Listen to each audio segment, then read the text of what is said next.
Il existe 4 types, 4 modèles de gardiens définis par le niveau de responsabilité du dépôt qui leur a été confié. Premièrement, le shomer chinam.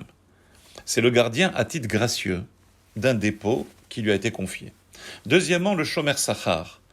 Lui, c'est le gardien qui perçoit une rémunération pour la garde de l'objet.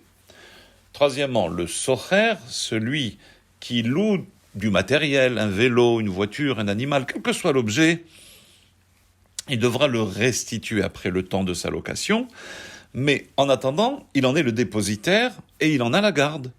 Quatrièmement, le shoel, c'est celui qui emprunte un objet, il ne paye rien pour cela, il a le devoir de le restituer après le temps de l'emprunt, et pendant ce temps, il en est le gardien. Il ressort de ces 4 modèles de gardiens qu'à partir du moment où je suis dépositaire d'un objet d'autrui, je rentre obligatoirement dans l'une de ces 4 catégories. Et ces 4 catégories, je peux les diviser en 2, pour être plus clair. Ou je garde l'objet gratuitement en étant payé, ou j'utilise l'objet en payant pour l'utiliser. Je serai donc un socher, un loueur, ou gratuitement, et je serai un emprunteur. Dans tous les 4 cas, je dois préserver l'objet qui m'a été confié. À présent, si je perds l'objet dont j'ai été le dépositaire, quelle sera ma responsabilité ? Si c'est un shomer chinam, celui qui garde gratuitement, il fait donc une faveur à celui qui lui a confié l'objet. Sa responsabilité est donc minimale. Si l'objet est endommagé ou perdu en raison de sa négligence, là oui, il devra payer. Mais tant qu'il assure une garde raisonnable pour laquelle il s'est engagé, il jurera qu'il n'a pas négligé l'objet, la garde de l'objet, et il sera dégagé de toute responsabilité. Il ne payera rien.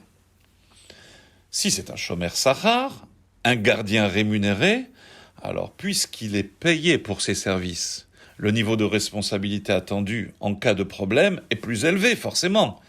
Et là, la Torah fait une différence entre un dommage qu'il aurait pu éviter, comme la perte ou le vol, et dont il sera responsable parce qu'il est payé pour cela, et les cas de dommages inévitables, comme un voleur armé par exemple, ou si pourquoi il a été payé était un animal, et que cet animal a eu une mort naturelle, là, il ne peut rien faire, il sera absous par un serment et totalement acquitté. Si c'est un loueur, un socher, donc quelqu'un qui a utilisé l'objet en payant, le loueur utilise l'objet, mais il paye pour cela. Et selon Rabbi Meir, dans la Mishnah, qui est un Tana de la Mishnah, il a le statut du gardien rémunéré, du shomer sachar. Et il est donc responsable en cas de perte ou de vol, et il sera disculpé en cas de force majeure avec serment. Et finalement, si c'est un emprunteur, un shoel, là c'est le plus haut niveau de responsabilité. Parce que contrairement aux 2 premiers gardiens dont le soin de l'objet est dans l'intérêt de son propriétaire, ici l'objet a été donné à l'emprunteur uniquement pour son propre intérêt, son propre bénéfice. Et il ne paye rien pour cela. Par conséquent, il est responsable de rendre ce qu'on lui a donné intact ou sa valeur.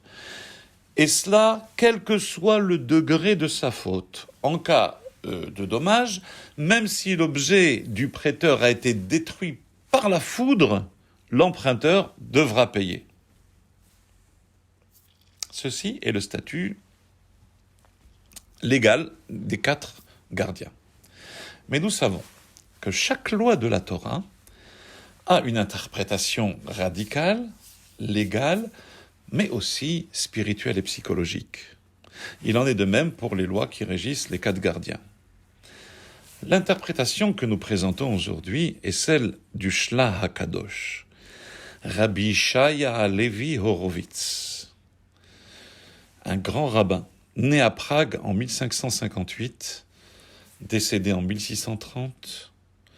Il est connu par le titre de son œuvre, le Shene Luchot Habrit, qui forme donc l'anagramme de Shla, Shin Lamed He.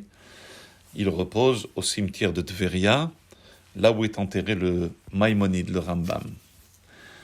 Et il dit ceci. Les Juifs sont appelés gardiens des Shomrim. Gardiens de quoi?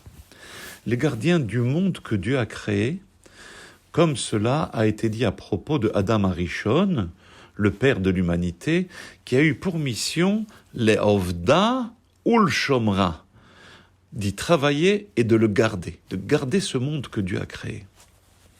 Cette mission qui consiste à garder le monde est effectuée de 4 manières correspondant aux 4 modèles de gardiens. Le premier est le modèle du gardien gratuit, le shomer chinam. Il ne garde l'objet que dans l'intérêt du propriétaire.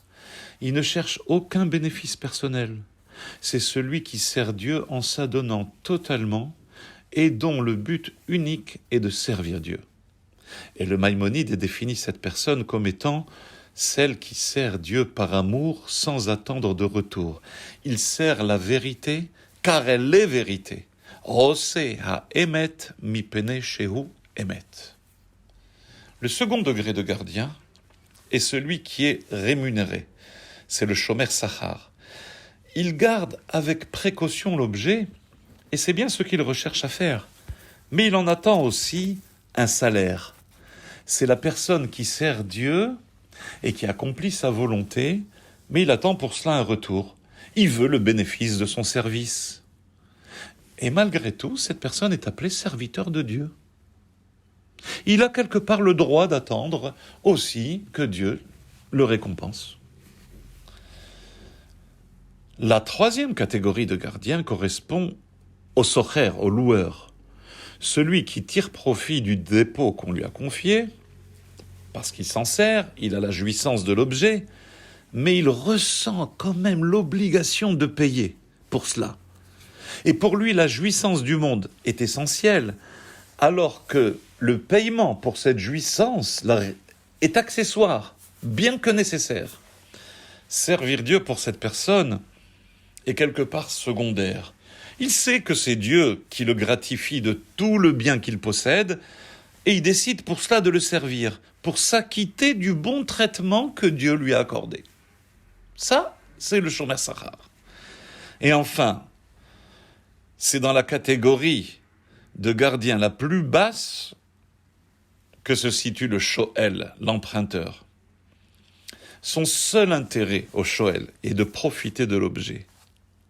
Il ne ressent pas du tout la nécessité de payer pour cela. Il profite à volonté des bienfaits de ce monde, sans même ressentir l'ombre d'une redevance à Dieu. Et c'est le Shla Kadosh rapporte à propos de celui qui est interprété comme étant le Shoel, l'emprunteur, il rapporte un verset dans Isaïe au chapitre 22, verset 13, je cite, « Vehine sason vesimcha, harog bakar veshachot tson, achol basar veshatot yain, achol veshato ki machar namut. » Tout est plaisir et allégresse. Tuerie de bœuf, égorgement de mouton, mangerie de viande et beuverie de vin. Mangeons et buvons, dites-vous, car demain nous mourrons. Le Shoel ne voit aucune forme de responsabilité dans ce monde, aucune mission dans ce monde. Je suis là pour profiter, je ne dois rien à personne.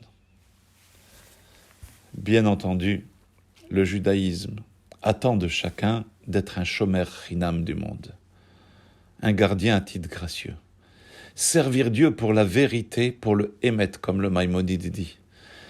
Car cette personne n'attend rien. Elle garde gratuitement. Elle préserve la volonté de Dieu intacte. Cette personne n'est jamais déçue. Cette personne ne s'énerve jamais. Cette personne est très difficile à briser dans la vie. C'est le caractère du shomer chinam. Il n'est pas là pour protéger ses intérêts en permanence. Il ne veut être payé pour rien. Cette personne ressent en réalité la liberté, la lumière dans toute son intensité. Pourquoi il n'a pas le souci de se satisfaire en permanence.